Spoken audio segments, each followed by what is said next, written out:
ఒక్క వ్యక్తి దగ్గర 3000 సిమ్ములు, అదే సిమ్ షాప్ అతను కాదు, లేకపోతే సిమ్ములు అమ్ముకునేటువంటి వ్యక్తి కాదు, యాక్టివేట్ అయ్యి ఉన్నటువంటి సిమ్ములు 3000 సిమ్ములు దొరికినాయి. ఇది పట్టుకున్నటువంటిది ఉత్తరప్రదేశ్కి సంబంధించినటువంటి స్పెషల్ టాస్క్ ఫోర్స్ వాళ్ళు.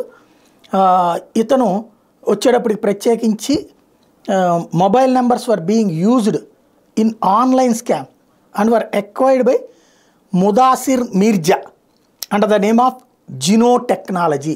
ఒకడు మీర్జా అనేవాడు జినో టెక్నాలజీ పేరుతో 3000 సిమ్ములు తీసుకున్నాడు. 3000 సిమ్ములు యాక్టివేట్ అయినాయి.